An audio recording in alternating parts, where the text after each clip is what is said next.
Congratulations, you found the one station that plays Ghana's best urban music. I like to come up with a song on the radio. YFM. Listen to YFM 107.9 Accra, 102.5 Kumasi, and 97.9 in Takoradi. David Dontoh is our honored guest on the show today. Ladies and gentlemen, put your hands together for the one and only Agro Master, Mr. David Dontoh. Wow, sir, it's good to have you on here. Good morning and welcome to YLeaderboardseries. Akwaba. Me man can never come fancy good to know. But obey then kakra. Along the line, today be a fair translator more because obey then I'll get lost along the line. Bobo me hu. I can elective funds into. Me sabotage and me win mass. Make a fancy watch on. Come on, watch on and come on. Wow, this is a great opportunity for us. I mean, YLeaderboardseries for a while now, for over a year, we've spoken to a lot of great personalities. For the past 3 weeks, I think we've taken a keen interest in our legends in the creative arts industry. So we've spoken to journalists, we've spoken to newscasters, and today we have the opportunity of, sitting with you. The basic point behind this whole interview is to tell our listeners who you are. I mean, we have known you for a while. I grew up watching Agro on TV, seeing your movies and that. But beyond what we see on TV, there's the David Dontoh that people don't really know. And so we believe by the end of the show, we'll unravel all the mysteries behind the name. And then, of course, through that, give hope and meaning to a lot of people who look up to you, so they find better ways to actually connect with you. And so that is the purpose for this. So we want to break everything down today, bit by bit. I hope we're able to find enough questions for you today. The listeners will also get the opportunity to talk to you through me in the course of the show. So it's going to be a fun one. Let's start business then.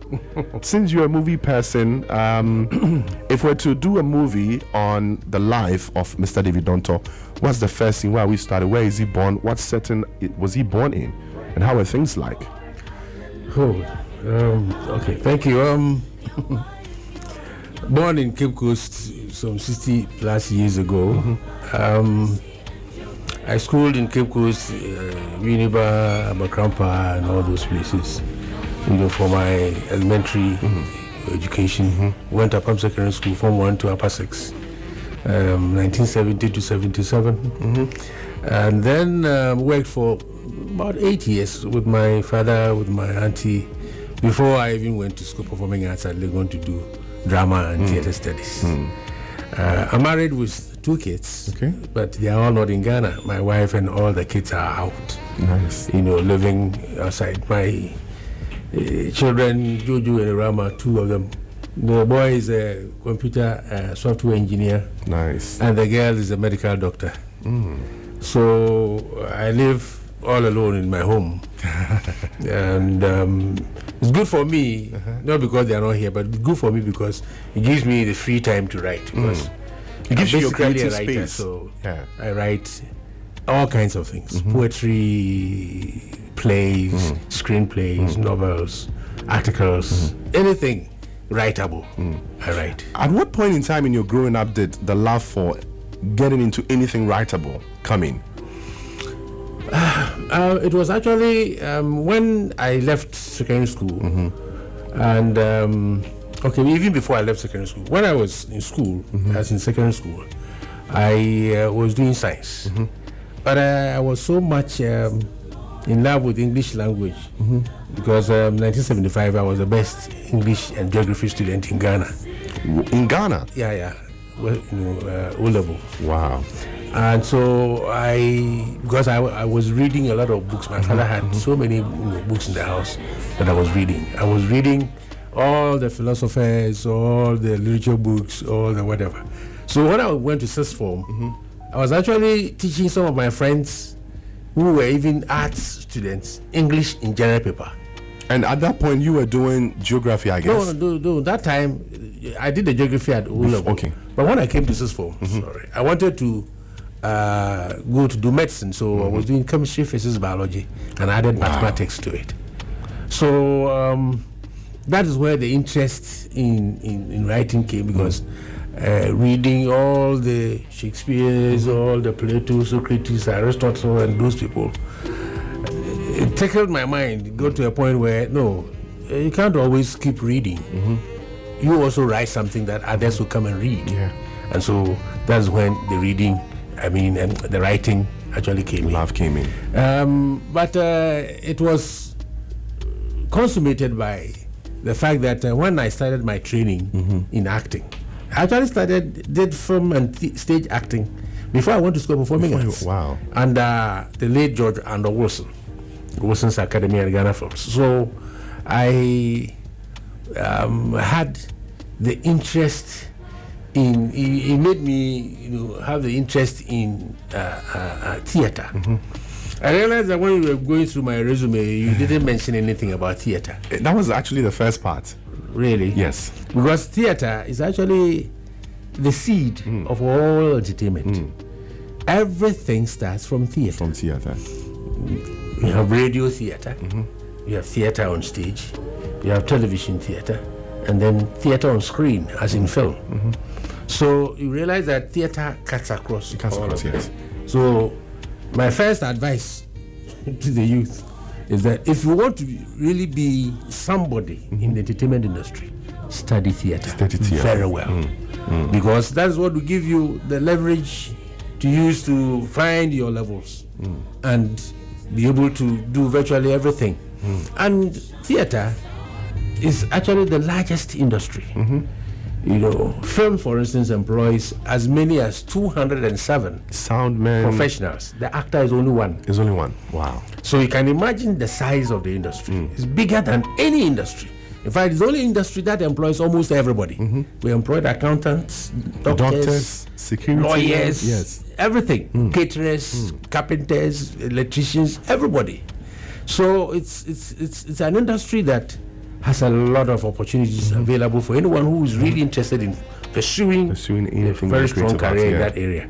But people actually don't think along that line. And most of the time, especially the youth, they are in a hurry to be seen. Don't be in a hurry to be seen. If you have to be seen, you will be seen.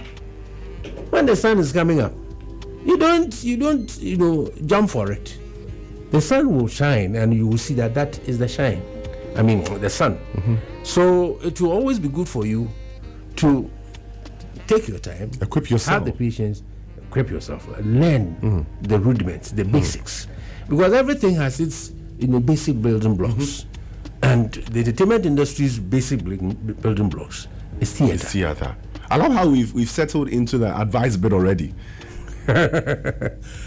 So for me, after the training with George Andor Wilson, I fell so much in love with theater, and that is how come, I even won the Best Actor award before I went to the university. 84, yeah. Because when I appeared on the scene, as in acting scene in Ghana, people were wondering, hey, this guy, where did he train? Where is he coming from? In fact, when I did the events of the revolution at the Art Center, where I played Rollins, Dr. Ibn Chambers, former, he's now with is it the African Caribbean Pacific something? Yes. He used to be, the deputy. I think it was with AU. Yes, African Union. Yeah.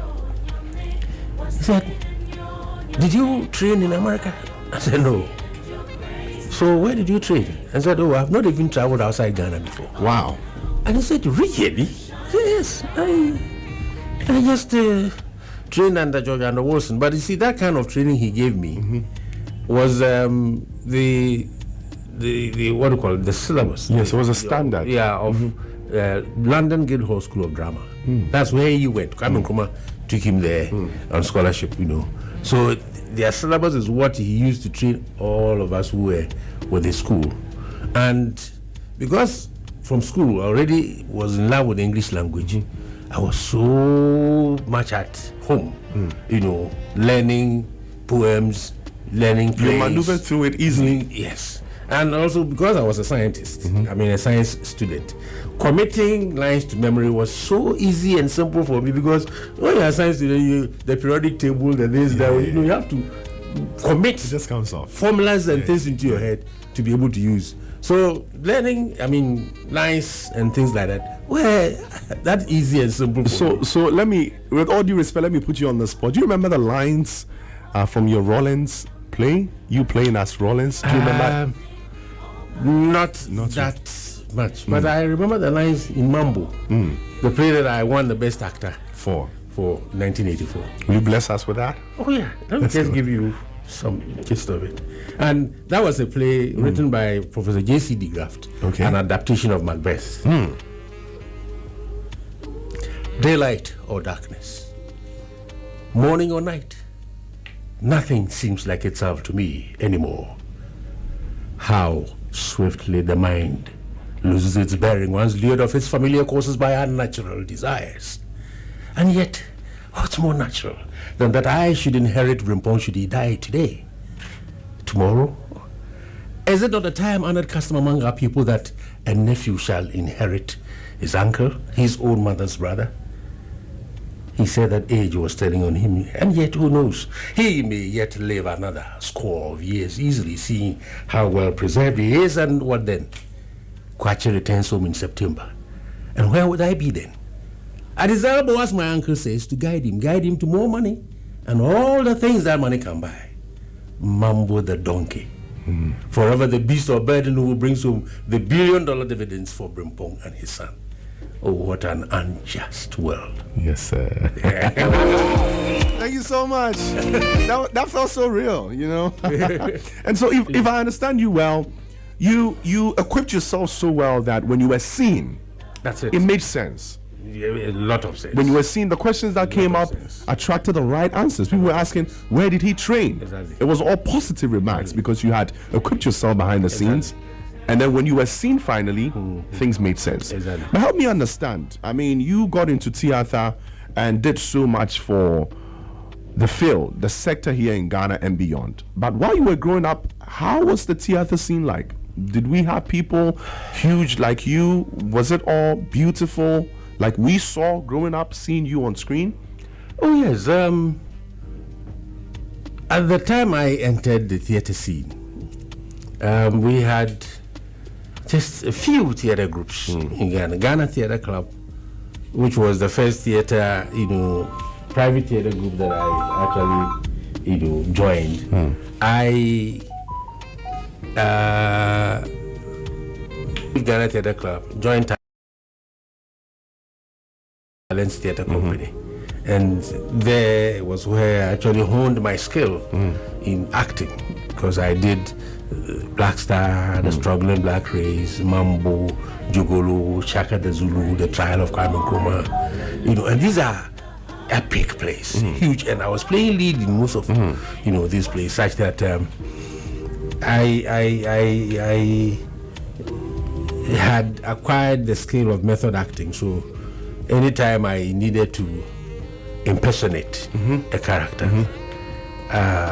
for about 2 weeks, I only just think and dream about the character, because I must capture the character so well, such that whoever watches it will be convinced that yes, I'm actually playing that character.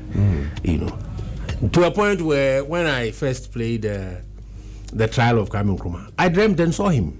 Wow. Yes, I dreamt and saw him, and he was coming to talk to me, but unfortunately my eyes opened. It was a very interesting experience, My father worked with him, and I also met him actually. Okay. In fact, I met him, shook his hand. In about a month or so, he was overthrown, because I had come from Cape Coast to live with my father in Winneba, where my father was working at the Kwame Nkrumah Ideological Institute. And I had gone to get a key, our house key for my father, when he came and saw me sitting in some room and had a little chat with me. Hey, wow. Very long room, I was sitting there alone because a security man had asked me to sit there to wait for my father. And so, Papa. Oh, Papa, you wanna? Then I mentioned my father's name. Say, wow. Jim. Then he shook my hand. Manko baby, Uncle Ren, Mohun Makachanet, Harikan. Then he left, and that was the first and the last time You I met saw him. Nkrumah. Yeah, and so the picture of him was always something that stood on my mind, because he was such a character. He could actually, when he looks at you, it's like he's seeing through you. He has such a charismatic, such powerful, eyes. And when he's talking, it's like he has already read your mind. That kind of. And so I'm sure it must have been.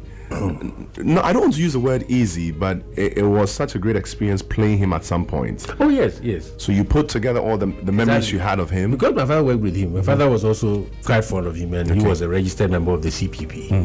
And so I had LPs, All around you. that had Kwame Nkrumah's speeches, and had books, of Kwame Nkrumah, and books of other politicians and other things. So I had read all these things and had listened to this LP many, many times over. I had also watched him, the documentary from that Ghana films I had about Kwame Nkrumah and his speeches at the AU, OAU at that time, the UN and other places. And so I could actually capture his voice, his demeanor, his looks, his mannerisms, the entire behavior of the man, even how he walked.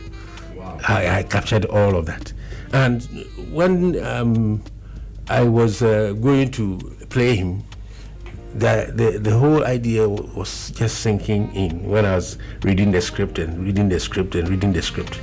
And then in the dream, I was just walking on some footpath, and I got to a point where there was a log across a little stream that I needed to walk across to the other end of the stream. Just before I stepped on the log, I saw this old lady carrying firewood, and it's like someone coming from farm. So I decided to just, stand aside for her to cross. Then when she crossed, and I was going to, also cross to the other end, I heard someone clear the throat. And I looked all around because it was like shrubbery. I mean, it's not a home. Yeah, exactly. There was nobody You can't around. find anyone there. So I looked around, I couldn't find anyone, and I heard the voice again. Then I looked up. There was this tall palm tree at the other end of the stream. And on top of the palm tree, Kwame Nkrumah was sitting there in 3-piece suit, like somebody just coming out of sleep. Then told me I should wait, he's coming down. He wants to talk to me. And then my eyes opened. Your eyes open. Then you wish you could go back. I said, wow, I needed to talk to this man. I tell you. But it must have been a great experience, Very growing up great in that. experience. Very, Let very me great let me find out from you, okay? Clearly, you were very inclined in the sciences. I'm sure, just like now, your dad or your parents would have wished or loved you to become a doctor, a scientist. Yeah. What was their reaction when you took to theater? Although they knew you had interest in that, did you receive opposition? How were things like? Exactly. Initially, I felt pretty bad about not being able to go and do my medicine, because those days in school, if you even did arts, you were not considered that much intelligent. Yes, you were not seen serious. Yeah, the science students were always called the breakers. So when we went to sixth form to do science, we were just 11 students. And those were times when we were talking about being a pilot, being a nuclear physicist, being a dentist, in medical or suicide, those kind of language. Because we were very intelligent boys. But unfortunately for us, that time our school, Apam Secondary School, was actually the best school when it came to the arts. For many years, Apam students were maybe about 50-60% of the students at law school. At law school. In fact, the current CJ was old Apam student. Oh wow. Yeah, and two members at the Supreme Court. Well, also Ofo Amagache and Professor Nia Monkote. They were all old Apam students. So Apam was so strong in the arts. People were coming from Addis Ababa, Nachimota, and Accra Academy to copy Apam notes, and also geography. And that was how come I was the best geography, yeah. you know, because geography was so strong a subject at the school that, you know, if you did geography at APAM, there's no way you couldn't do it anywhere. Yeah, there's no way you fail. There's no way you fail. And so people were coming. I remember I prepared notes. We were doing West Africa, North America, and then Ghana specifically. You know, people were coming to come and copy the notes I had prepared for my geography. You know, because I was using a lot of books, Bene, Higgins, whatever. You just combine all yes, and notes prepare beautiful geography notes, such that I mean you can't read those notes and then go and fail. You will definitely pass. Wow. Yeah. Wow. So the science that I was doing, you know, somewhere. In fact, when I came to sixth form, my tutor who taught me geography cried because he said, "David, why do you have to leave your geography? You know, you can actually be a pilot because yes, you do the geography, add mathematics to it, add physics to it, and it was feasible. I could do, you know, the three, but medical or suicide had taken over my mind. I couldn't think of anything, so I just stopped, you know, whatever. But for me, it was actually a preparatory ground. And why I say that initially I felt so bad. Later I just found out that as an actor I was actually a doctor. I was a doctor, I was a preacher, I was a teacher. All the three combined. That's what an actor is. You heal, you teach, and you preach the gospel because you must transform human beings. Yes. In so many ways. You must bring happiness to people. You must bring a lot of thinking to people. Let them understand that this life is transient. And you have to always make the best of it at any point in time that you find yourself. You know. So then I decided to relinquish the idea of just going to be a doctor. Fortunately for me, my daughter you know, has become a medical. But it's something that, you know, if you set yourself, you know, to do, as in working in the entertainment industry, prepares you to be such a well-rounded human being, prepares you to be so strong and powerful if you really do your homework well. Because if you want to be the best lawyer, you have to be an actor. If you want to be, you know, any professional, every presentation you do is public speaking, which you learn as an actor. To bring life to it. Yes. You know, so a lot of people talk to me and then they marvel at, but you're an actor. How come you know so much about politics? You know so much about geography. You know so much about history. You know so much about culture. You know, I said, well, it was my upbringing. Reading was a culture in our house. It was a part of you. You must read and read and read. And aside of reading, I also draw. I'm an artist. I actually have a stone bust in Massachusetts. Wow. Yeah. I draw, I paint, I do cartooning, I do sculpturing. And this was all these were all things you picked from high school. I mean. Yes. I actually had a wonderful tutor who taught me art. In fact, if I had taken art serious, I mean, far I would have actually been one of the best artists, because, you know, when I was in Form 3, those days, you know, I don't know whether it still goes on, but every year there's this competition called closed season, where people, you know, there's this campaign about don't go to the sea, don't go to the farm to kill bushmeat and all those things. And for a certain period, the campaign starts with poetry, art, you know, plays and things like that. I don't know whether they still do it in schools. And myself and Alex Bannerman, I don't know whether you know him, Nkrumah. I think I've heard. Nkrumah, he was the one who made this advert about Glyco. This guy who was driving and was, you know, whatever. And then he's fantastic artist. Drove off the cliff. The guy can just look at you and draw you. 2 minutes. I will draw you just like you. Wow. You know. But he took art on. Went to work at Ghana Films. Went to NAFTI, and actually our lives our paths crossed later in life when, my very first film, it was he who actually got me into it. Okay. Interesting. Beautiful. But how? I mean, I wanted to find out how your dad felt about it. I mean, how did they feel about it? You just dropping such a huge profession for something that they didn't really see a lot of seriousness out of back then. Yeah, and I'll tell you the genesis of why we don't find this entertainment industry serious. It is something that actually has first a historical and then a cultural background. You go to the villages, or for that matter, you go to any palace. When the chief is going to sit in court with elders and other sub-chiefs to discuss any issue,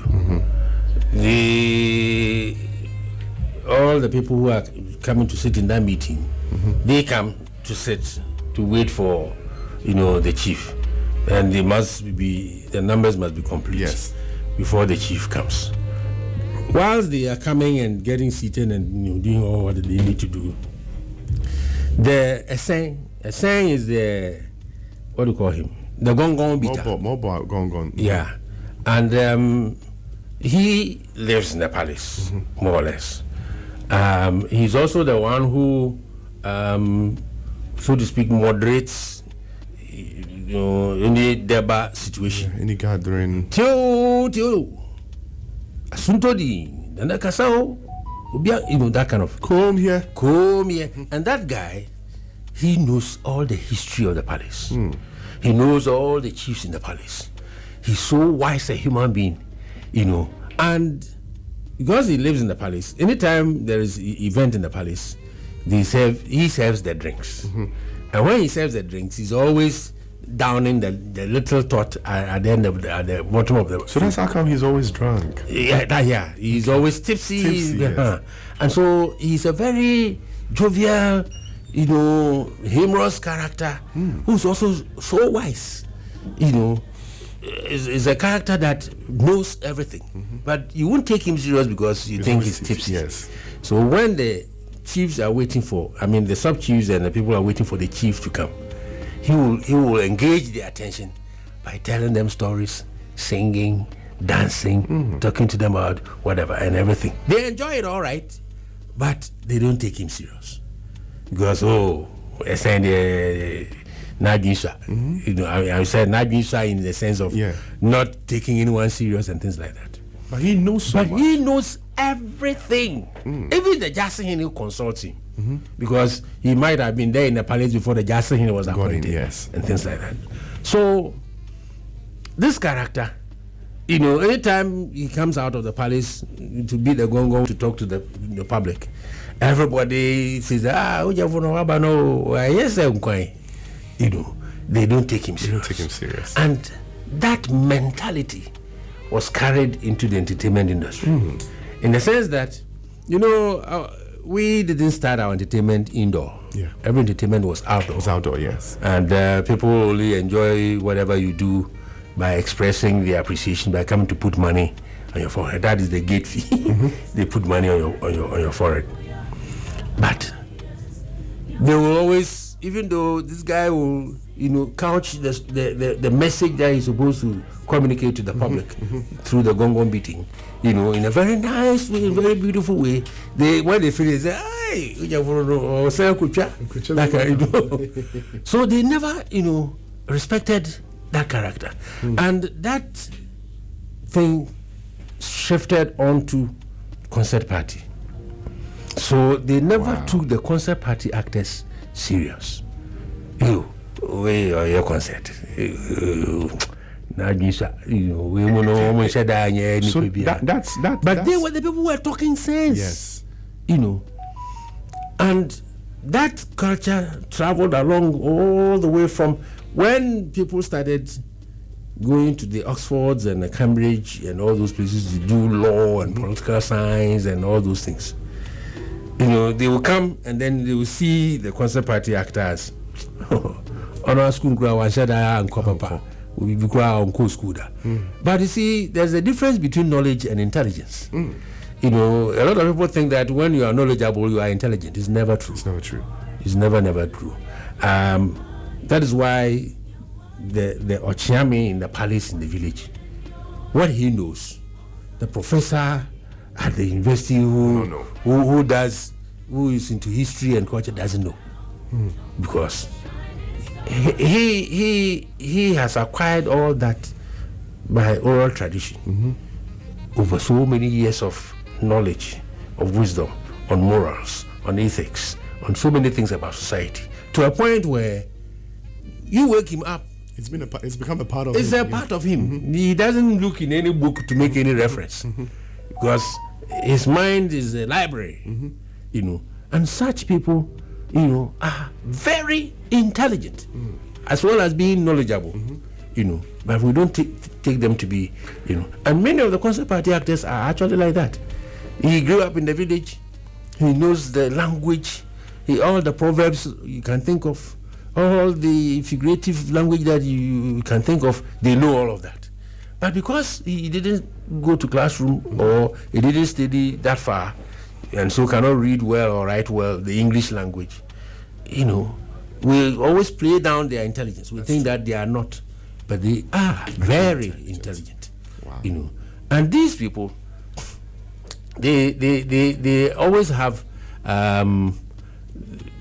that light, humorous nature. That, you know, you tell them these things, they don't take them. I mean, Menko school,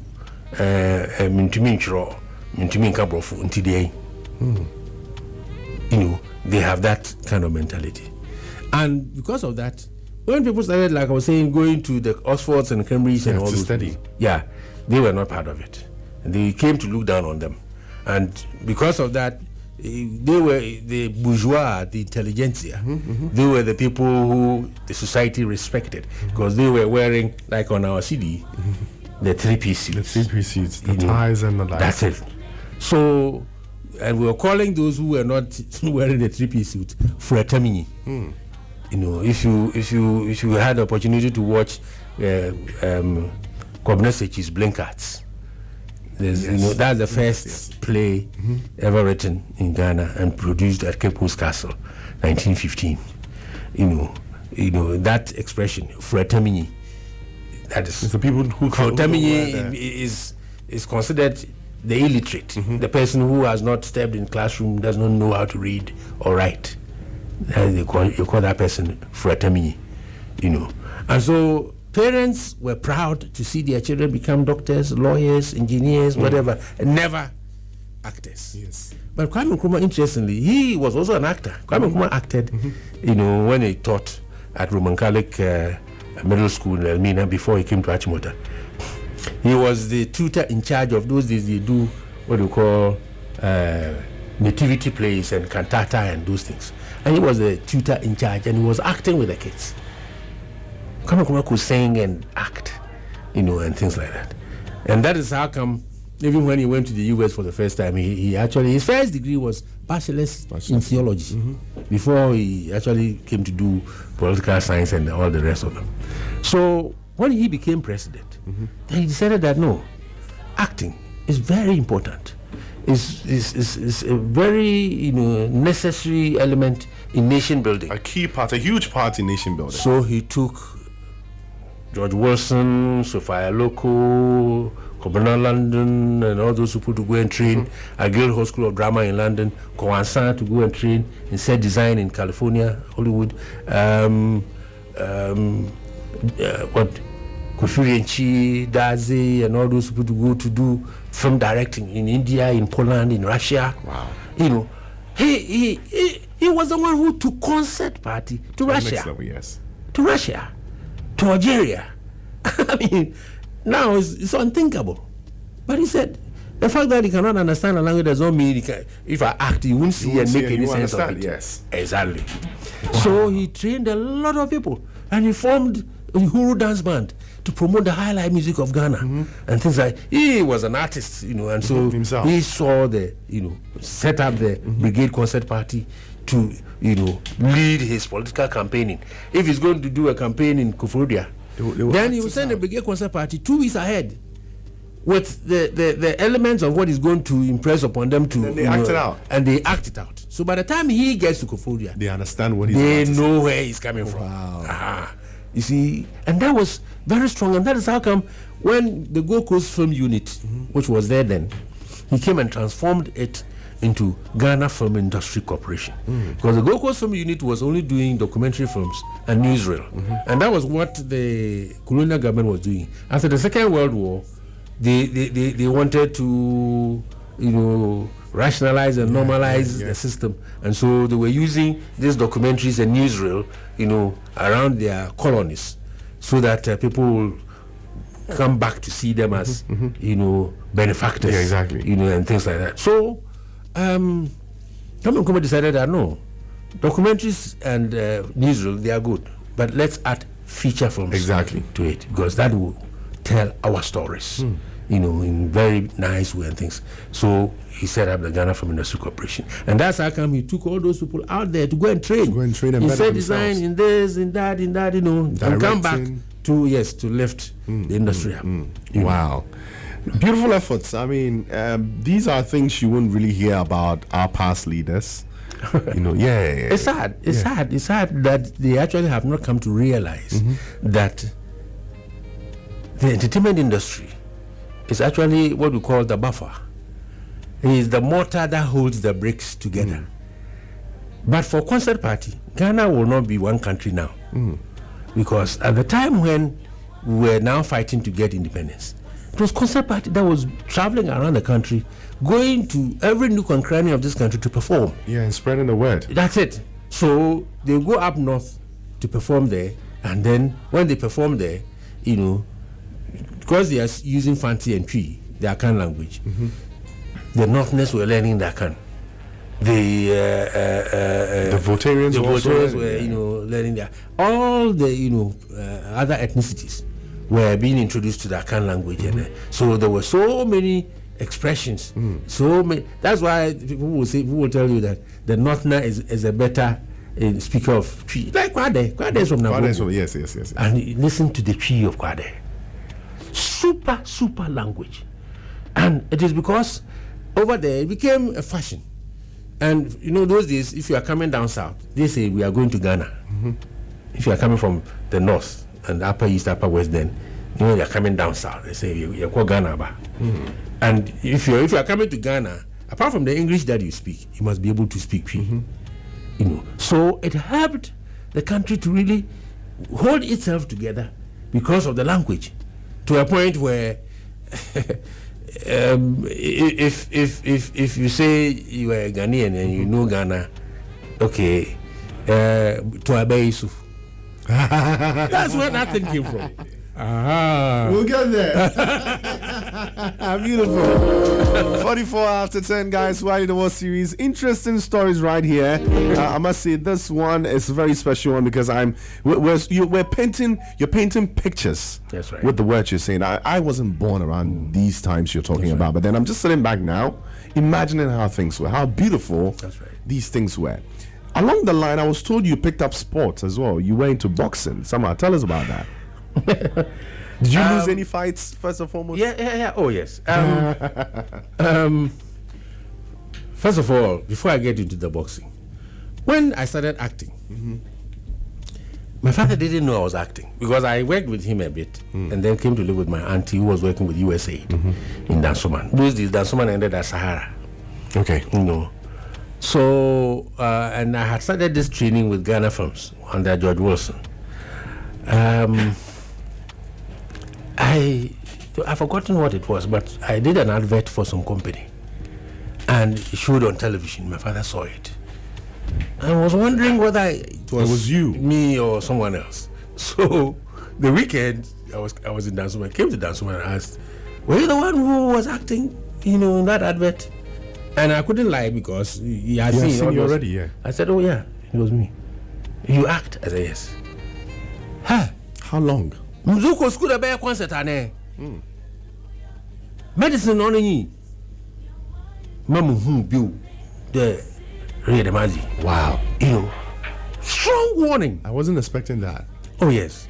Strong warning. Interestingly, he's a better actor than me. So I refused to listen to him because I had then developed a certain strong interest in acting. The passion had gone up. That I couldn't just leave it midway. So I was doing, these NAFTI student films, because NAFTI had just been set up in 78, and the fresh students had started. The pioneer students had started doing their final year projects, and it was one of them that I did, with Alex Bannerman. It was this man. He used to be executive producer, director at TV3. Adanu, Sami Adanu, and it was his production that I did.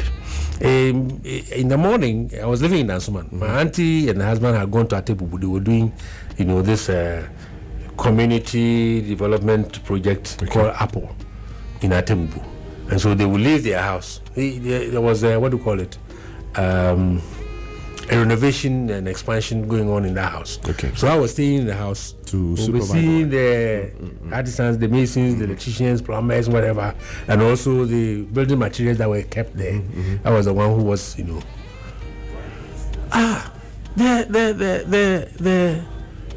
the idea of having my own freedom, living all alone.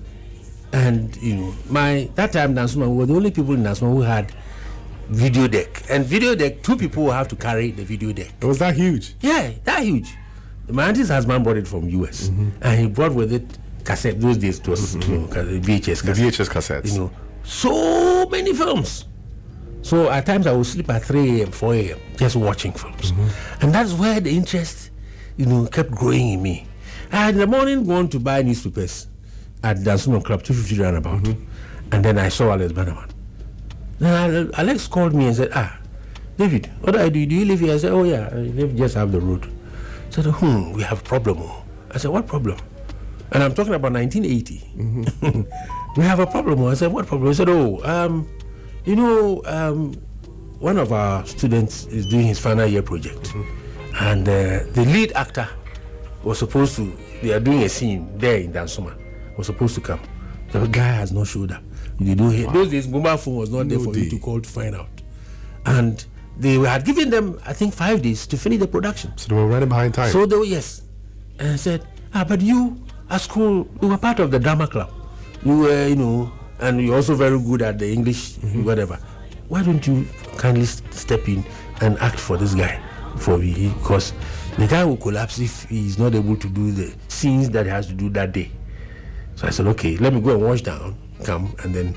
So they had to improvise. Yeah. So I took over, and then interestingly, the title of that, my first production was The Way to Shame. Okay. And then I did that thing. Then from there I was acting with Ghana Theatre Club with talents and things. So when I won the best actor for Mambo, that was 1984. Yeah. My father didn't speak to me for 2.5 years. We were not on speaking terms. This was because he told you not to, and then you went ahead. I went ahead to do it. So you became a stubborn child. Exactly. Okay. So I had, because my auntie was in Atebubu, weekend I would walk from Dansuman across Mbas Business College, descend and go to our place in Dansuman and go and collect, stipend for the week. When I got to the house, he's very, a stickler with his newspapers. He always buys his newspapers and read and make sure that he gets all the information, update himself and so many things. He was reading Spectator, actually. In the Melachon, had, listed the winners of the ECRAG Award, the winners for that year. And he saw David Dontoh, best actor. He was, I had gone, so I was sitting there and he was reading his newspaper. So then he called me and said, I should come and see something. So I went and said, there's this list of actors people who have won, awards for Accra. I've seen this name there, David Dontoh, best actor. Is it by any chance you? Yes. I said, oh yeah, it's me. He couldn't say a word. He just left me there, walked into his bedroom, took a suit that he'd never worn before. Wow. In the rubber, and brought it to me and said, take this. This is yours. When you are going to, the day you are going to collect the award, I'll come with you. Wow. That is how we started talking. After 2 years. After 2.5 years, getting to 3 years. That's how we started talking. And so he came with me to, that time, Star Hotel. Just by the Vodafone Cantonment's office, when you turn left, entering the new estate developing, whatever. On the left side, so it's the embassy side. Yeah. Exactly. On the left side was Star Hotel. And that's where they did the awards. My father also wore his suit. And he followed you. Followed me to the place. He said, wow. And ever since then, because from that point, I became so popular. Anywhere he went and mentioned his name, they were asking, are you related to David Dontoh? Oh, that's my son. That's my son. And so your father telling you not to do it was not because he didn't want to do it. He didn't want you to do it. He just wanted you to excel at it. He wasn't sure you were going to excel at it. Actually, not even sure that I will excel. Because the acting... I mean, you just came into the picture. No, it's in our family. And there was actually an antecedent to what I had done. I get it now. My father had a younger brother who was a far better actor than me. Than you. He was a singer, a dancer, and an actor. Interesting. He was actually living in Sawam, working with the Sawam Cannery at that time. And he was a member of the Happy Stars band. And Kofi Annie Johnson, the late, when he made his song, Madame Fupa Beko, he was the one who sang the alto in that thing. And he was a lady impersonator. Very handsome man. When he dresses like a woman, and you don't know that he's a man, you might think it's a woman. You might think, and was such a good actor, Jesus Christ, and very good singer. So, and I lived with him. in Abercrombie. When I was schooling in Abercrombie for about 2 years, I was living with him because he was in the house and working in Cape Coast. So every day you leave Abercrombie and go to Cape Coast. When he closes, comes back, and when he comes back, his colleagues and friends, they'll be singing and talking about it. And when the concert party comes to Abercrombie, they will invite him to take up a role for some of the actors who may not be there or who may not be that good, and willingly he will just go and play. And he's such a good actor. Wow. But the family didn't like it because they said, oh, demography when a concert, they are not serious family. So that stigma, the father was not for it at all. So they did that, fought and stopped the guy from acting, and he took to drinking. And that is what killed him. Wow. And so he was afraid you might toe the same line. Yeah, exactly. So my father thought that no, that same line that it's not happening. His brother went might be my portion. But I was too wise for that, because as I was pursuing the acting career, I was learning so many things along the line. So much that and I carried myself in such a a very respectable demeanor. Yes. To a point where people even see me and they wonder whether I'm the one who acts on TV, the one who acts, because they don't expect that kind of exactly. personality. I understand. So when I went and collected the award and then now pursued, now I had the freedom to do. And those times I was doing radio, theater. I was, a stringer also for radio on Solid Black with Kalajima Banaman. I was, I was also doing stage acting. Those were the times we had Story House, which became TV theater, on television, and then I had started acting films. Before I won the Best Actor Award, I had Nkrumah to me, The Road to Accra, 83. 83 years. It was just a year before that award. Yes, yeah. And it added to my popularity because that was the first African film to show on free-to-air television in Europe.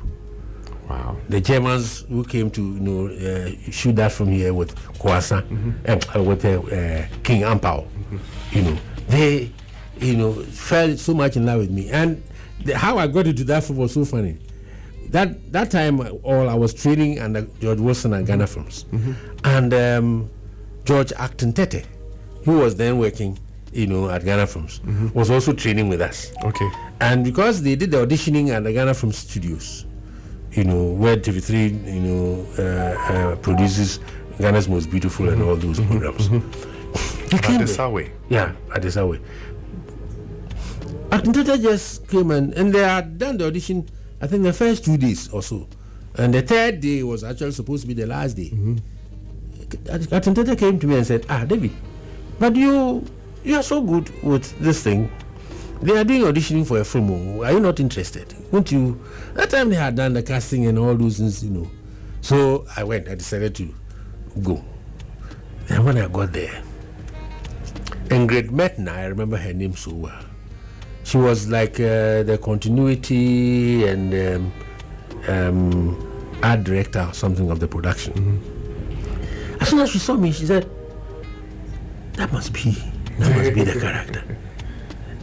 But she wanted to hear, this thing was there, yes. So they started talking to me. As soon as we finished, said, even though his fingers looks like somebody who plays piano, I was very slim, guy. I think that he is the guy. This guy can play the bob, the palm wine tapper. So, lo and behold, he gave me that role. And we went and shot it in Kofodia, Kukrantumi itself, Jumapo, and all those places in that eastern region area there. And the film came out. And then, because the Germans were the ones who recorded it, we have the English version. The Germans dubbed German language on it. So most of the Ghanaians, and those were the times when the Ghanaians were in Germany full blast. They were doing all kinds of things. They watched on television, and Ghanaian film and Ghanaians speaking German. They wondered, how is this possible? These people, they have never been to Germany. How do they speak German and things like that? So a guy, recorded it off TV on cassette and brought it to me in Accra. I had gone to visit my younger brother at Tama Station, opposite Rex Cinema, where is the Lorry Park now. Yes. And then I was sitting. My younger brother had a stall who was selling this used clothing. I was sitting in the guy crossed and he came back and then said, David Dontoh. I said, yes. Are you the one who played in the Gugram to me? I said, yes. Tomorrow I'll bring you the cassette. I recorded it. So he brought me the cassette in German with German language on it. And because that was the first African movie to show on free-to-air television in Europe, NDR TV, the Ghanaians there were so proud. The reception was beautiful, yes. So much. Because there were other Africans there. And most of them were not, known, so to speak. Apart from that time, this Soul Makosa man, what's his name? Manu Dibango. Apart from Manu Dibango, they didn't know a lot of African artists. Manu Dibango, Miriam Akiba, and a few others who were the only Africans who were known, and were popular on television in Europe. Because, and even that one, it was the French people are so interested in those things. So when the Germans showed the film there, it became the talk of the town. I mean, everybody was talking about it.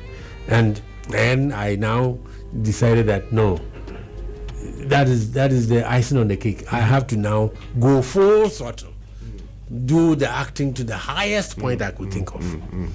And that was why 85 I was selected to be part of the Ghanaian contingent to World Youth Festival in Russia, in Moscow. And there, African Experience, the production was called African Experience, and I played Kwame Nkrumah in that production. But before I left, I had the occasion to, act with Grace Omabo, with William Ado, Apache, and some others, And they thought that, you have won the Best Actor award.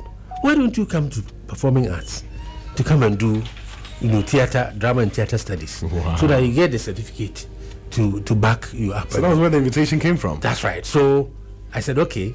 I went and because they said I had the grades that would qualify because they do entrance exam before you are taken. So I went and did the entrance exam before I went to the Moscow. When I came back, the University of Ghana had written me. They had been taken at School of Performing Arts. And so your practical knowledge in theater and performing arts gave you pretty much entry in there. Oh yes. I'm not sure that entry exams even mattered. In fact, when I got to the school, my own colleague students, they said, this guy who has won Best Actor, you're going to sit in the same classroom with him. How are you going to survive? Wow. It was so exciting to really be at School of Performing Arts. And I made a meal of it because I did 22 productions. Great. And it still stands as a record. Nobody has beaten it at the school. 22 productions. Yes. Because I was so good and everybody wanted me to play in their production. So you do, the ghosts, you will do blinkers, you will do whatever. Almost everyone wanted you in their play. And so, meanwhile, whilst I was at School of Performing Arts, I was doing Obra on television. I was hosting an Nkrumah at the Art Center. I was a stringer, on Solid Black on GBC. On the radio, yes. Yes. I was the host for Music Our Way on UBC TV, black and white at that time. I like how you added the black and white. Yes. You were so busy. In fact, there were days I would do 4 productions. Go from here to here, to here, to here, to here. And in the night I'll go and perform. And then the morning I'll come for lectures. One time I did a production at the Art Center. And then when I finished, I was picked because our brother was performing in Kofodia. And so I had to go and perform with them. And then we finished the show around 2:33 there, So we finished, packing our things, and it was almost 4. I drove, back to Accra, and it was almost 6. And our technique classes start at 6:30. So I had to go and do technique. After technique, the lectures by 8, the lectures will start. So I was sitting at lectures and I was dozing. Oh God! Wow. The lectures were saying, "Hey, David, you will die, because you are everywhere. You are doing this, you are doing that, you are doing." But you see, that was where I gathered all my experiences and the knowledge and everything. Meanwhile, I was doing after students productions. You could have been okay. Yes, I was doing so many, and even now, I still cannot fathom how I had that energy and even the time to be doing all those things and still manage to carry on, and acting with Talents Theatre Company, also on stage, doing, these big plays. So a lot of things really happened between that 1980 when I did the first student production, and then all the way to when we did the Festival of 7 Plays, 1987, at the Art Center. It was a climatic event for me. And then 89 again, I won the Best Actor. And then 92 again, I won the Best Actor. I went with Obra on tour of Europe. We went to France, Germany, Holland, to perform with Obra. And that was when I had just finished performing arts. But I was working at the Art Center too. I was actually a worker at the Art Center. And then I returned to the Art Center, to work. That was when Dr. Mohammed Ben Abdallah, was working in setting up the National Commission on Culture. On culture, yes. And then the National Theatre. National Theatre had not been built then. Yes. So he was actually gathering the best actors to put in Bibi Groma. Wow. And that time, myself, Sulu Sampa, and William Abeokai, who were all working at the Art Center. He came and pushed us from the Art Center to come and join the National Theatre to be. At that time, they were stationed at Kawokudi, the CYCC Yes. place. That's where we were until the theater was completed before we moved into the theater. But we were, visiting the place every now and again. In fact, I have pictures of when the theater was right from foundations being built. When Rollins came there to inspect the place, myself, Rollins, Akpache, William, he was his right-hand man, and then Nana Brofo Boateng, and then the Chinese foreman and some Ghanaian workers who actually did the inspection of the entire place, of the whole this thing. And I remember that was when I suggested to Dr. Abdallah that how come this whole big structure, there's only one auditorium? No, we should add at least some amphitheater, some outdoor whatever, and that's what brought about Folks Place when we go to National Theatre. That's small addition. In the original, it wasn't a part. No, it wasn't a part. Added it. So it was a very interesting, decision for me to really decide to be part of the whole entertainment industry, because to be an actor at the National Theatre is the highest point that you can get to in theatre. The National Theatre. The National Theatre Company. And the National Theatre, we got there and we did fantastic place. We did Jody Graph's Moon 2, we did Leper's Choice, we did Akakpaland, we did all kinds of plays, and most of these plays I was playing the lead. Playing lead role. And people wondering, this guy, where does he get the time to learn his lines? So, Uncle David, how old were you at this point? When I came to... When you did all these? Oh, I was in my early 30s into, in fact, I was in my late 20s into the early 30s. Because when I finished this format, I had to work with my father for about 8 years. Wasn't all this too much work for you? No, I had the energy for it. You had the energy for it. That brings us to the sports. Yes. I was an athlete. I was doing 100 meters, 200, 400, 100 by 4, and then 110 meters hurdles. Oh, wow. Triple jump, long jump, high jump. So you can imagine, things that I was doing. But boxing too, I was actually boxing in the house before I came to school. My smallest uncle, he went to Takoradi Poly. And Takoradi, there was this boxing club in Takoradi called Go Mango Club. Okay. And there was this national heavyweight boxer who was his friend, called Ekokrani. I don't know whether he's dead or alive, but Ekokrani was his very good friend. So they would run away. He and A.B. Krenzi. A.B. Krenzi went to Takoradi Poly. Oh, nice. Yes. A.B. Krenzi was his senior 1 year. Okay. Was ahead of him 1 year. But they all being fancies and being interested in boxing, we all ran from the school and go to Go Mango Club. So when it comes to the house, and boxing, you cannot box all alone. You can do some shadow boxing, but you need somebody to spar with. And my uncle asked me to spar with him, and he would beat me. Well, it was all building you. Yeah, exactly.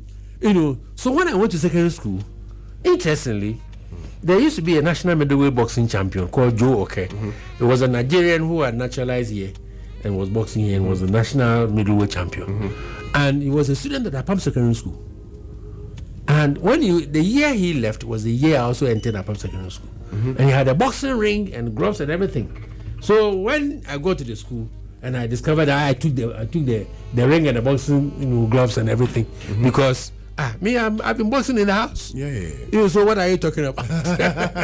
So I took over, and for 6 years I was boxing in Apam. And I remember 76 when Achampong commissioned Kaneshi Complex. I was walking from Dansoma to Kaneshi Complex to come first, and because of my interest in boxing, I'll come and sit there and watch the boxers training. And that was when Adama Mensah, Zuma Nelson, Papa Loti, and all those people were training there. And then one day I decided to just join in. I wore my whatever, so I came stripped and got into the distance and started training with them. And interestingly, one of the days, Azuma decided to spar with me, because at that time I had seen Azuma a couple of times at Kolebu. That time Kolebu, there was this small runabout right in front of Kolebu where taxis come and turn, tours come and turn. And Azo was selling coconut in wheelbarrow. Wow. So when he saw me, he said, boy, I don't, my guy is not good. Well, Nabuda. I said, yes. You were the one who was selling coconut at the Kwalebu entrance there. He said, yeah. So we became friends. Beautiful memories right there. So our conversation has been so interesting that it's attracting a lot of attention, and permit me to have a brief moment with you. So kindly put on your headset for me. Yes. One of the pioneers of urban radio in Ghana. He also was an actor. Oh, okay. Followed in your shoes for a while. He's actually our strategic manager for YFM Accra, Kumasi, and Takoradi. He's known as Nana Kwame Osei Sapon, aka the Soul Man. And so he paid attention to this particular interview. I wanted to share a few words with you, so I decided to connect him. He's actually on the line now. Oh, okay. He's known as a Soul Man. Soul Man, good morning. Good morning, Rev. Thank you for joining us this morning on YLeaderboardseries. Fantastic job, you and Gaj, man. Thank you so much, sir. Thanks for bringing through the legendary Sir David Dontoh. I couldn't let this interview just pass. I had to bad you like this. I'm sorry, boss. I'm the same person. He's made it sound like it's somebody from some other world. I'm the same person that did the interview with you on the Ghana Music Special on the Friday night mix a year and a while ago. Okay. I remember. Yes, sir. I remember. Yes, sir. Same dude. I'm elated to hear you this morning. Exactly. And, I just called to say thank you for that interview. I've been trying to reach you. It's a little tough. Thank you. Yes. Thanks for that interview. So insightful. Yeah. I'm sure we're going to plug it on one of these days and make all the noise about it. Okay. But yes, we also, Rev, you want to say that part? Yes. So we decided to do something special for you. On behalf of Global Media Alliance, of course, the initiative was started by Soul Man. We have this small presentation for you. It's a beautiful portrait. Yes. Yes, sir. Of you. Yes, exactly. And can we have the guys that made it come in, or they're gone? All right, they're gone. So it's beautifully made by our team from Memories on the Wall. They did a special one for you. And this initiative was led by Soul Man, the Nostradamus. He decided, you know what? This man has made a huge impact. You mentioned something that I really love, the fact that theater is the mother of creative arts in Ghana and beyond. And radio is an ample part of it. Sure. And so keep this. Whenever you look at this picture, know and understand that your impact brought about what we're doing here today. Interestingly, this is the fourth of this same picture, that had been drawn. Oh, wow. Yes. And it's a special one. There were two in pencil, one in felt by some Nigerian. When I went to open Max Film Festival in Takoradi, 2018 also. And then this one. But this looks this is a different material. I think the canvas is rubber, so beautiful. Yes. In fact, this is the picture of me that has, gone viral. It's done almost everywhere. For everything that people will want to use me for, they use this picture. And I tell you what, if we're ever to get to a point where Ghana will fully celebrate your input in creative art industry, if we're going to do a coin with Mr. David Dontoh's picture on it, I believe it's going to be this. Necessary. We live to see that. Very, very necessary. We live to see that. Rev, you do all, Rev. Thank you so much, Soman. Thank you. Soman, thank you so much for joining us, sir. Yes, thank you to Mr. David Dontoh. And Keep doing you. We need you around. My pleasure. I'm sure the next interview will be on longevity. Yes. Or something. You know how to keep it. All right, how sir. you keep it. Thank you. All right, sir. So that was Soman joining us. He's also a good actor. And we'll get talking a little bit more about, the acting. But you just touched on a beautiful part of, your story. You getting into sports and that. I mean, your involvement in the setting up of the National Theatre Company and all that. At what point did you start making family as a young man? You were steadily rising up the ladder in your career. But at what point did you pause to say, you know what, I want to create my own Dontoh family? Exactly. Interestingly, I set off late, if I may say. when I returned from the university to the art center, there was this lady who had also finished School of Journalism, GIJ, and was doing her service at the art center. But she was one of the contributors to Uhuru magazine. And for every edition, every issue of the Uhuru magazine, they interview, an actor or an artist of substance. Yeah. They had interviewed Sakakwe, they had interviewed Evans Hunter, they had interviewed a couple of people. I was, I think, the third or fourth or something to be interviewed. And she was the one who did the interview. And when she did the interview, she was with the public relations department of the art center, but I was with the drama,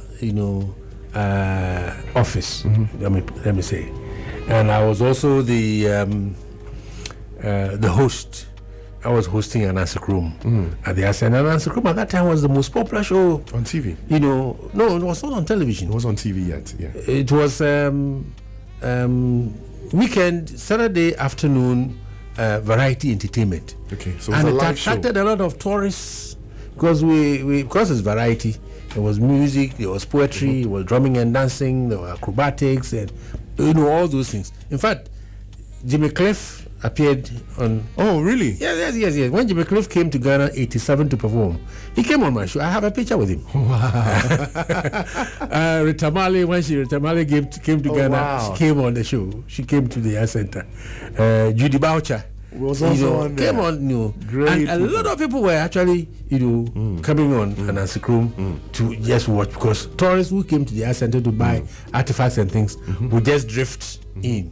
So we had ABC beer, and Accra Brewery Club beer, setting up dispensing machine stands. They brought the kegs. At the art center, the kegs there for people to enjoy. And that art center was such a bustling, area.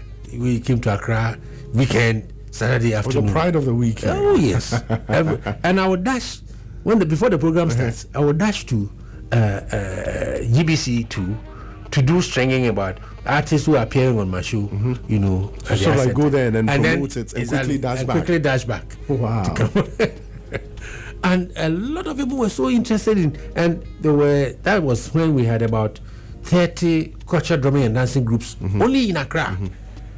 The Chirem, the Fairhin, the Hienloy, and all those Jajeloy, Wolome, they were all featuring on an answer. So they're all performing live. Yes, and all the artists, A.B. Cranston, Amachidede, Nanam Padu, Joe Mason, all those who were performing on an answer crew. Yeah, all those. I remember one of the earliest people I used was Kakeku. Oh, nice. Can you imagine Kakeku on my show? It was such an interesting, You were the big shot. I was, and you see, those people helped me a lot. Yeah. Because that's why I learned so many things that I know from those people. Because, fortunate to be introducing A.B. Kretz, introducing Nanampedu, introducing Amachidede, introducing all those people. You will learn. Abobo and all those people were coming on the show, and theater groups, concert party groups, culture drumming dancer groups, poets, singers, acrobats, all those some Ghanaians, Nanayao, and some people were taken to China to learn acrobatics. They were all featuring on an Nkrumah program. So the program was the most popular weekend variety entertainment in Accra, which I want to bring back because it's missing. It's a miss, and this time around we'll capture it and put it on television so that people can really see. But it has to do with getting sponsorship, just a little sponsorship, because our center director has spoken to her, and she has agreed to give her the place for the program to start. Wow. So hopefully very soon, and this time around it will not be an answer crew. It will not be an answer. It will be a Huisi crew. A Huisi that is come and enjoy. Yes. Come and have fun, enjoy yourself whilst learning, so many things about yourself. We will talk a little bit more about, movies. Not movies, the creative arts industry in Ghana. I think there are a few things we might have to dive into. But still on your journey, and of course, particularly on film at this point. Okay. You've done so much. when it comes to movies? Do you have a fair idea of the number of movies you've been in, films that you've been in? After about 50 films, I lost count. You lost count.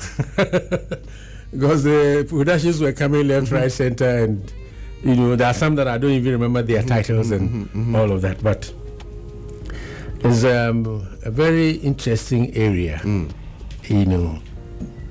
the creative space, because film actually captures our heritage, our history, our culture, our language, our everything, and preserve it for posterity. Yes. There are 4 things that the cultural policy in Ghana actually, looks at. Preserve, protect, project, and promote our culture, our heritage. And all these things put together is what film is about. Seeks to do. And so for me to be holistically involved in entertainment, I decided to pursue film to its fullest conclusion, because film is actually the melting pot of all the arts. Visual arts, literary arts, performing arts, they all come into film. Yes. So that's why I was saying that if you want to really make it in this industry, you start from theater. So if you did your theater very well, where all these things come into play, the script and all those things has to do with the literary arts. The set design and the lighting and all those has to do with visual arts. Yes. And then the acting and the music and the dancing is the performing arts. So once you start training from there and you take it serious, by the time you get into film, actually it has to be a graduation. You start from theater, you do radio theater to train your voice. Yes. Because in radio theater, they don't see you. It's your voice that you use to act. You have to do radio theater. From radio theater, you come to stage theater. From stage theater, you come to television. That's the studio recording. Yes. If you watch many of these American sitcoms, they build a set in the studio, and the cameras are all in front of you. You move from set to set to end set, from this set to that set to that set to that set, and they are capturing and recording at the same time. When you act in that medium too, you learn how to relate to boom camera, boom microphone, just so that your sound is captured and also learn not to show your back and all those things. Yes, when you're on stage. Exactly. Because you would have learned that thing on stage. Yes. You bring it to television, and then you move to film, where you move out of the studio, outdoor, or even if indoor, onto a set where they are shot in bits and pieces. So you bear in mind all these things that you learn. All these things will come into play, And so for me, starting from theater and getting onto radio and getting onto stage and then later coming into film, television and then into film, I was bringing all the knowledge and ideas and experiences that I had gathered from all these areas, So at times I go on set, and when they are lighting the set, I contribute. And they wonder whether I did lighting. I said, no, I didn't do lighting. But when I was doing the NAFTI students productions, the students would come on set, and they would take 2 hours to light the set before we start shooting. And then, we'll talk, they will discuss. It has to be this, it has to be that, we have to do that, it has to, the light must, we have to use this gel and that gel and what. So I learned all those things there. Lighting, sound, set design, Unfortunately, when I went to the university, I wanted to do both acting and directing. And they said, no, you can't do it. You have to choose one. And so I decided to choose playwriting.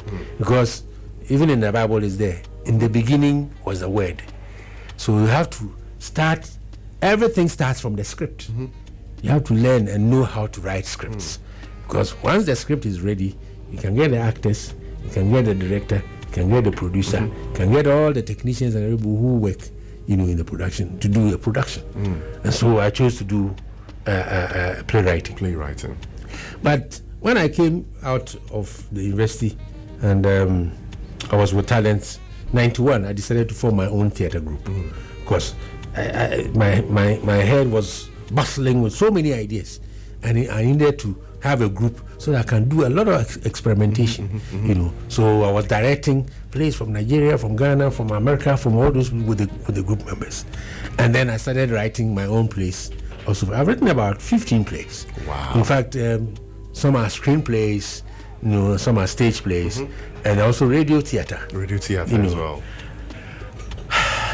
Because of my art background too, I design sets. Okay. I can design a set. You're just an all-round personality. I remember, I directed Leopard's Choice. Okay. It was a play written by the late Alphonse Yawasari.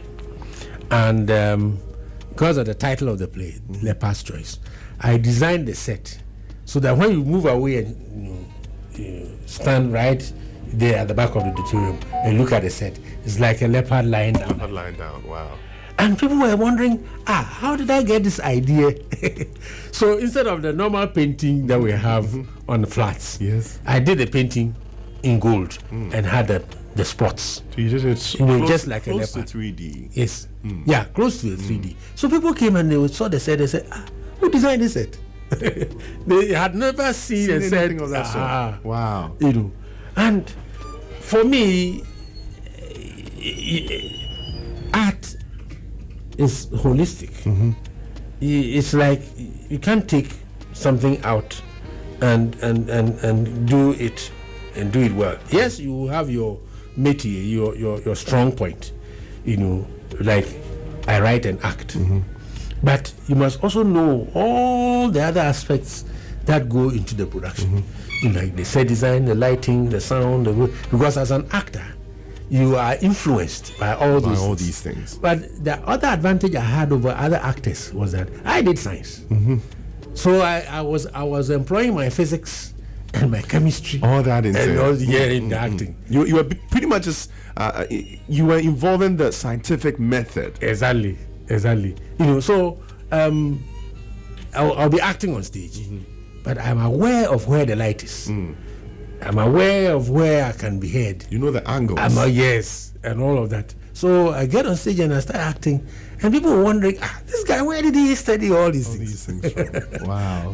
But that is it. If you want to really make it in this industry, in this space, you have to be interested in anything that happens in this space, because you don't know when to come in handy. You will need it. Yes, that's very, very true. Yeah. Now, when we talk about David Dontoh's film career, one of the things you can never do without is your involvement in Deadly Voyage.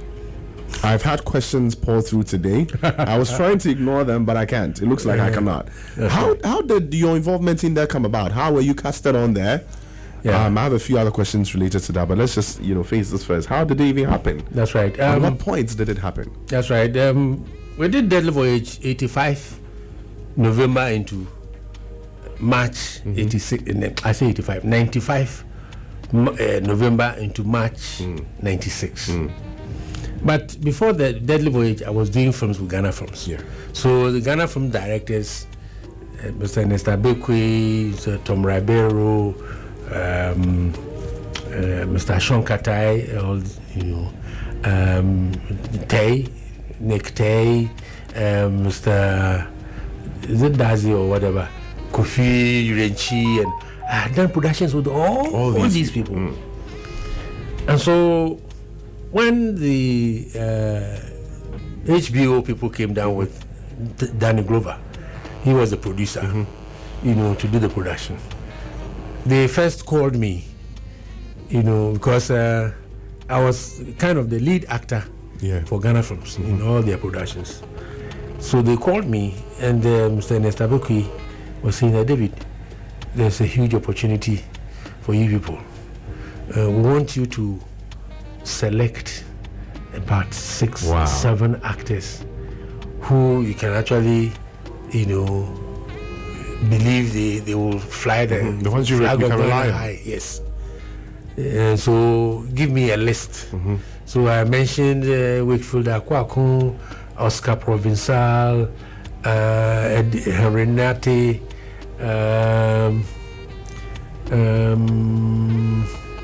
I've forgotten, and a few others. Roverson, played in it.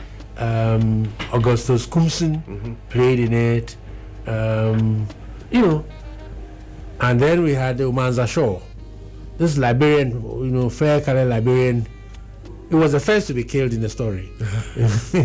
Who is a photographer. He actually had an office at Trade Fair. Okay. So all these were selected, and then, later they called me to discuss the fees and everything. And, even though it was good, because you're talking about thousands of pounds sterling. Wow. At that time, we also, as actors, who were involved in the production, were so happy to be part of such a production where this was a Hollywood production. Yeah, acting with Joss Ackland, Danny Glover. Danny Glover didn't play. He didn't play. No, he was the producer. Yes. Yeah. David Fisher. Yeah. The Pink Panther. That man. Joss Ackland, Sean Pertwee. These were all big actors. Bashansky. Yeah. And Omar Epps, Adewale, Chiwetel Ejiofor. Yeah. And these were all, that time they were all budding actors, but they were good. Yeah, there were forces to reckon in the industry. Yes. Yeah. Jean Lemarais, some Haitian who lives in New York, and all the, so the cast was so good, and we started the shooting from Takoradi Harbour. In fact, we did the shooting. We started from Ketan, Sekendi Ketan, and then went to Takoradi Harbour, and then from Takoradi Harbour we came to Tema Harbour, and then we did some scenes, in the ship. The ship went far away, where we couldn't see land, for some of the scenes, but the interiors, the chain locker room and other places and all that we needed to shoot, because we needed space for camera position and lighting and all those things. They had to rebuild. They had to rebuild them, and that is how we went to Pinewood Studios in London. To shoot the remainder of the the film. There, and it was such an interesting experience. You are shooting a film at Pinewood Studios, where we have the 007 stage, where they shoot the James Bond movies. Yes. I think somebody wants to just call and find out. That's YLeaderboardseries 33 after 11. We're still in here with Mr. David Dontoh. Before we got in, we're having a conversation about the Delhi voyage. If you have questions for him, send it through. He's right here with us. About 30 more minutes to go.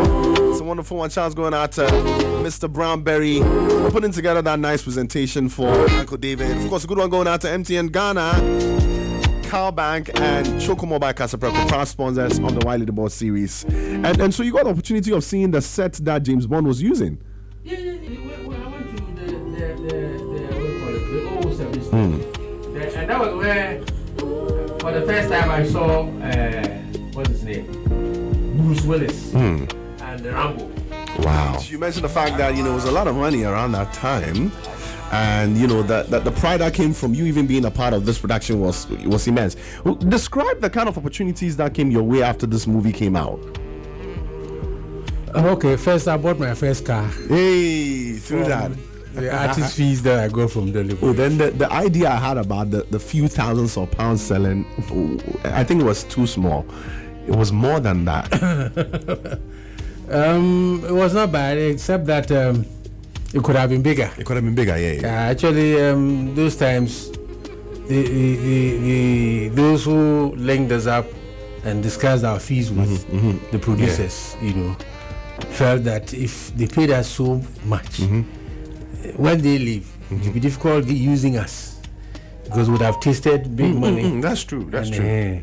So they had to mitigate it, whatever. But we also had some add-ons. When we go to London, every day, apart from going on set, everything is there. You eat, you are sleeping in a hotel, but they give you, a daily, stipend of £60. Oh, that's good. And we spent some, 2 weeks plus in London, so 60 days a day. Okay. And Ghana man was seeing £60 a day. We just kept, adding, to the artist fee. So when I came, that time I was at the National Theatre, so I arranged and then got my first car, Opel Ascona. And it sorted you out.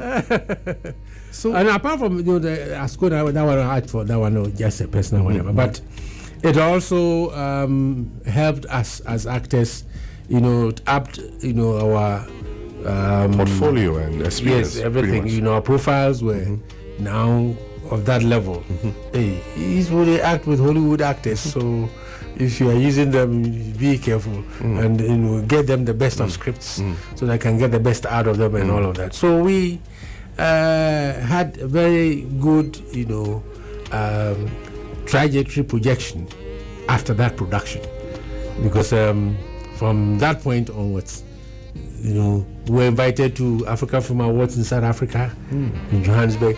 We, a lot of things started falling in place, And for us as actors, it was good because you had now started, getting into the realm of international. You were started getting international recognition and that.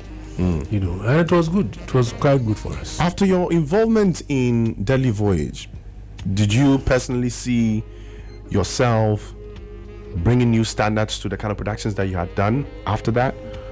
Did it affect how you acted in the movies after the movies that came after that? Oh yeah, certainly. I first of all wanted to up my game to a certain level where, because anywhere you went at that time, you will say, oh, this boy he's been acting with Hollywood actors. You must make sure that you either maintain it or supersede it. Move your game up there. So a lot of productions that we did thereafter were productions that we had to really put in our very best to make sure that it merited the standard that we had actually set for ourselves.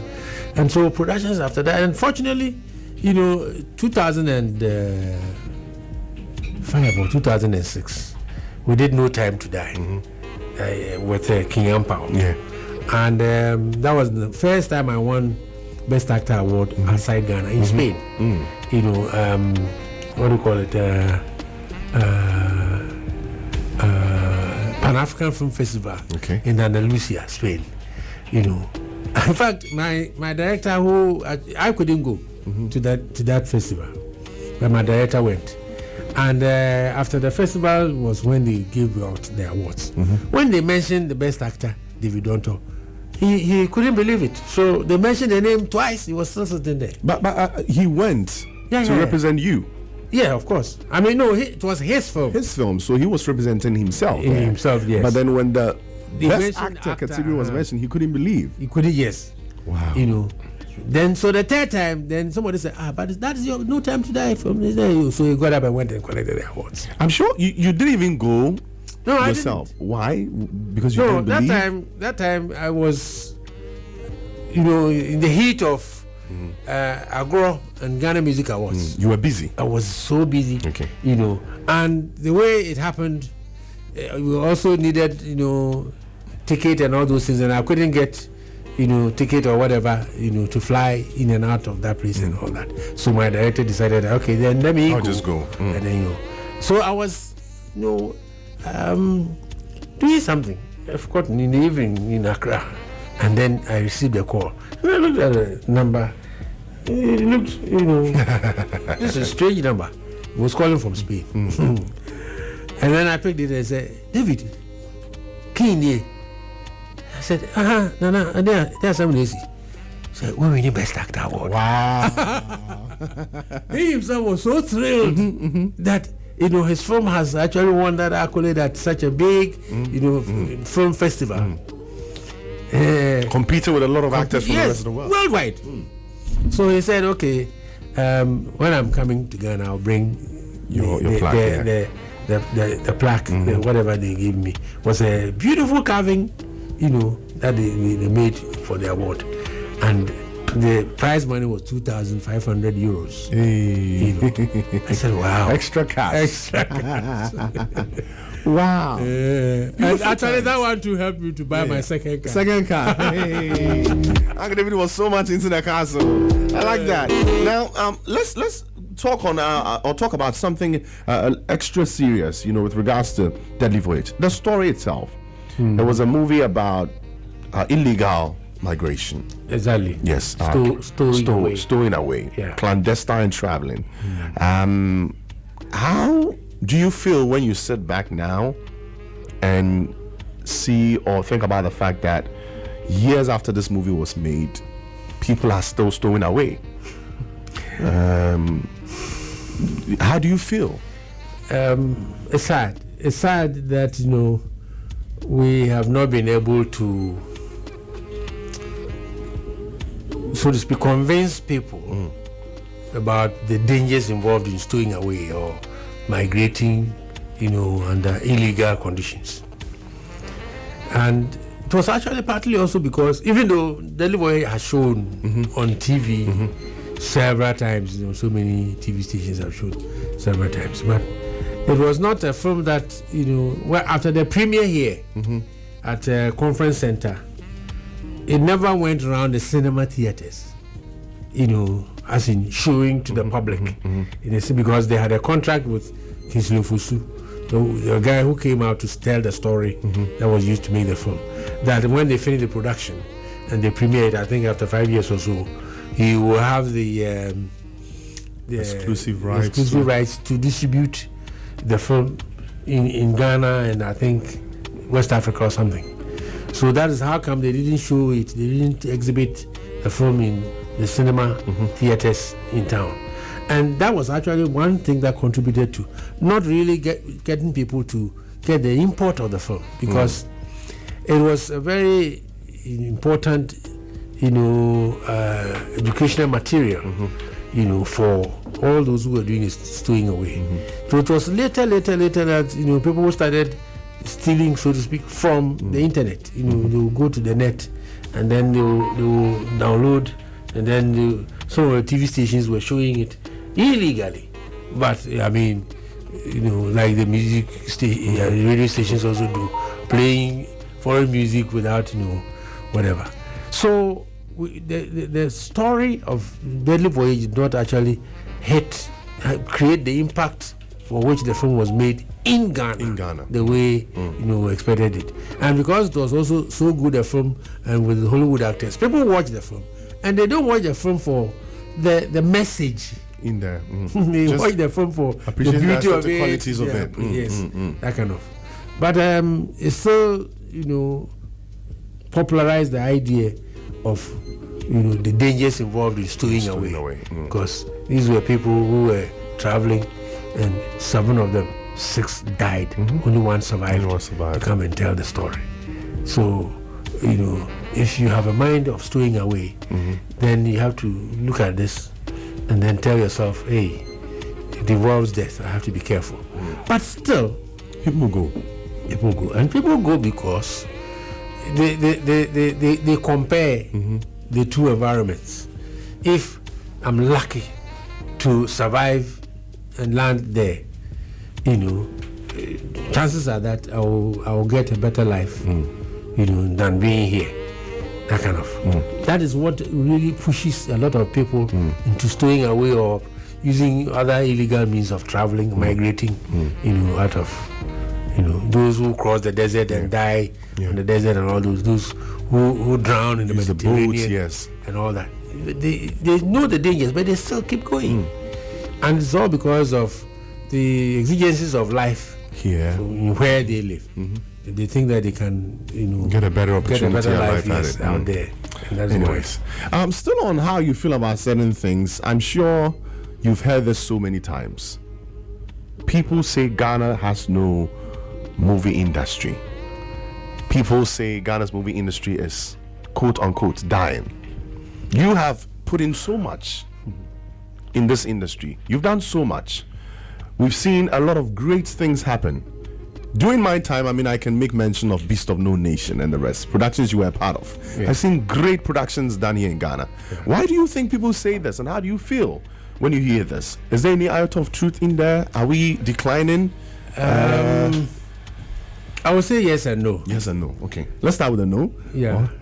No, in the sense that if you say there's no industry, then it means no film can be made here. No film can be made.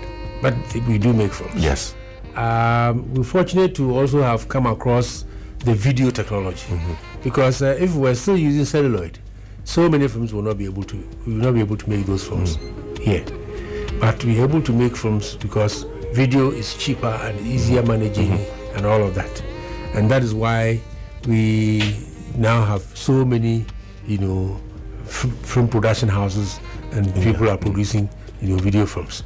Except that the infrastructure for the industry are not there. First of all, the Act 935 that establishes National Film Authority was supposed to, provide the legal framework for production, nurturing and development of the film industry, and for exhibition, distribution, and marketing. So the industry is supposed to really, be the end point of where regulation of the industry comes from. Now, that Act 935 should have come in way back, 70s or whatever. It should have come way back. It didn't. That is one. Two, when we sold Ghana Films to the Malaysians to operate for 15 years and return to the government of Ghana,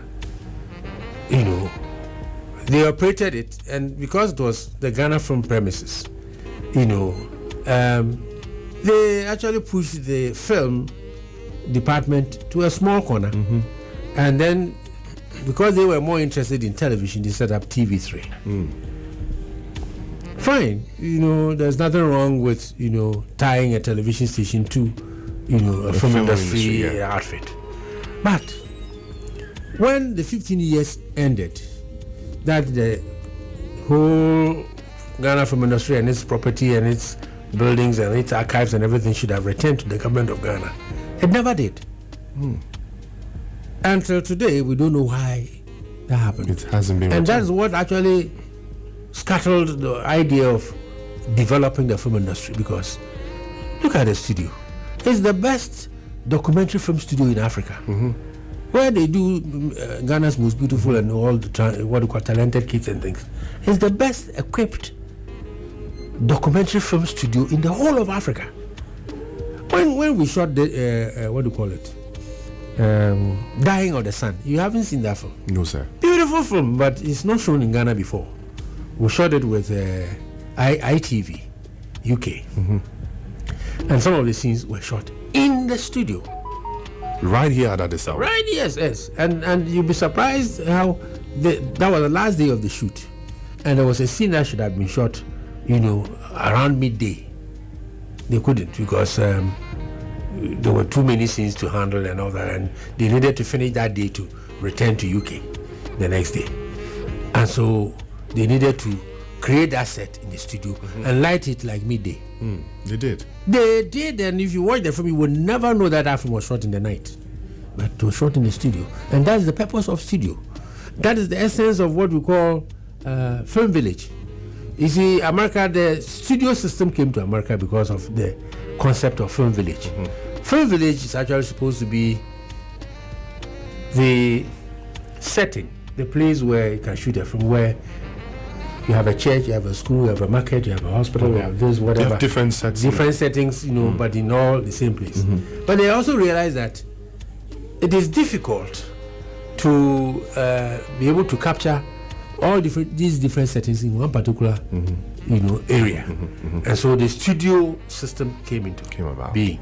So America has so many studios, and all the studios holistically put together is what they call the film village. Because if you want to shoot a scene that has a beach scene, and then the film village or the studio is in Kumasi, how do you shoot that? You can't shoot it. So you have to have a studio, along the coast. You have to have a studio in the forest zone. You have to have a studio in the savannah zone, just so that it will be close to the studio for you to be able to capture various scenes that you may not be able to, capture in a particular place. And that's where the idea of film village really comes in. So, we having this studio here was very good for us to use, because Accra is by the coast, and it's not too far away from the forest too, because Eastern region is just nearby. Eburi and the rest are all close to Accra. You can shoot forest scenes there, and coastal savannah from Nyanyano all the way to Apam. It's coastal savannah. So we can also represent the northern region. So it was good that we had a studio here. When we were shooting Kukrantumi, the Ekadron, the director of photography, was saying that if Germany had that studio, they would compete with Hollywood. Because that studio was so well set up. Sean Graham, the Canadian who actually came to help in building the studio, was of the opinion that if you build a very good studio, then you have a very solid foundation for your industry. So, like, for those who say that we don't have any industry, if we still owned Ghana Films, we would have because at least the studio is there. It's going to be a bench. We had sound looping studio at Ghana Films, where people will come and dub sound on their film, edit their films, do their scoring and all that. We could actually shoot a film from beginning to the end and edit here, celluloid, but black and white. And that was why they wanted us to build a color processing laboratory. But unfortunately, PNDC couldn't do that. So later we were supposed to go and build a what we call post-production studio. And post-production studio, so many things could happen there. Boosting sound, boosting color, images, whatever, editing, adding, effects and all those things is in a post-production studio. So, in the absence of the color processing laboratory, we needed to have a post-production studio. And that's all what we needed to add to Ghana Films to really get the industry sound footing to now move forward. Running. And in the sale of Ghana Films, they sold all the cinema theaters in addition. Oxford, Royal, Rex Cinema, and they all belong to Ghana Films. Has there been efforts to claim these? Claim it from where? They sold it, and they are now churches and warehouses and supermarkets. So they are gone. Wow. Can you imagine? And so the foundations and the infrastructure part of it was already there. We needed to add on and then use it to improve. Yeah. So now we don't have a film, industry, because as in the infrastructure is gone. Now we go to TV3. There's nothing about film at TV3. It's all television and live productions. Yeah, which is very sad. And what they themselves forget is that television also uses film. So you don't kill the hen that lays the golden egg. As a television station, and you're fortunate to have inherited the premises of a former film industry. You don't kill the film industry because you need it. You will need it to do so many things. But unfortunately, until today, we don't know who owns Ghana. From the grapevine, they mention so many names, but we don't know who owns it. But that is the property of the people of Ghana. I'll tell you what, Uncle David, we don't have much time on our show today, but I want us to make a promise to our listeners, and I know Ella will approve of this, my programs manager as well. I want somewhere around next week, if we can't get you in the studio, maybe over the phone, let's have an in-depth conversation about this movie industry talk.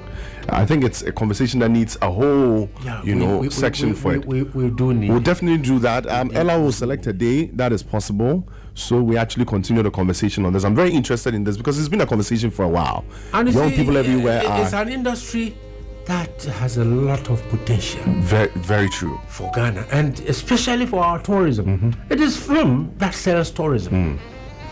It is film. Minus a film, forget it. You don't have anything. Guys, we're going to have Uncle David Dontoh on here, again on a different ticket. Definitely not YLeaderboard series, but we definitely have to talk about our movie industry. It's been a wonderful time with you, sir.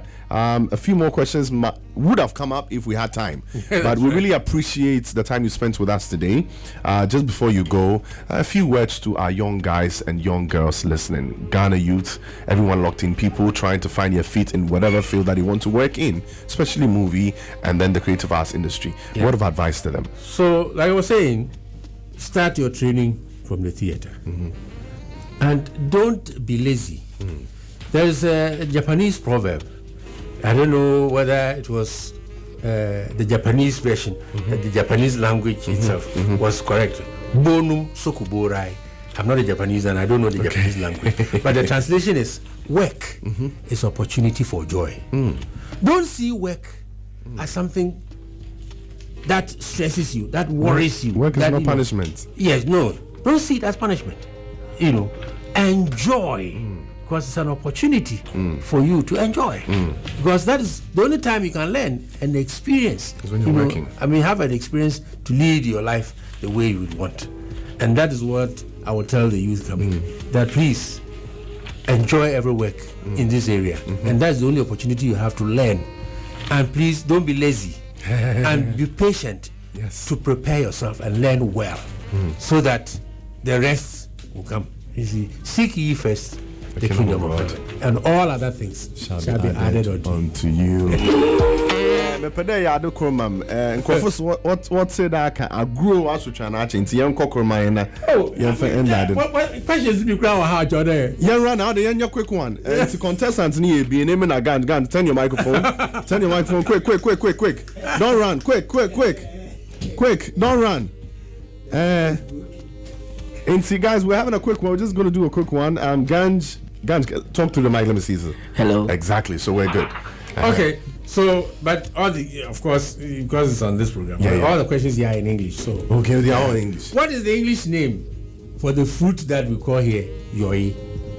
Blackberry. I did it first. Blackberry. No, it's not.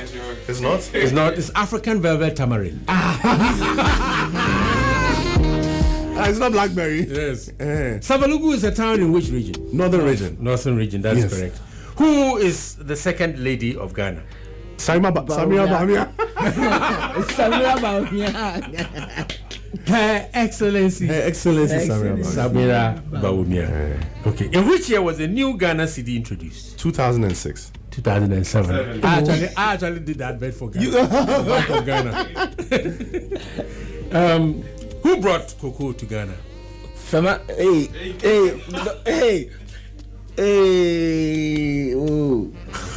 Tete Kwashi. I said the first. Okay. The water region was split into which regions? Into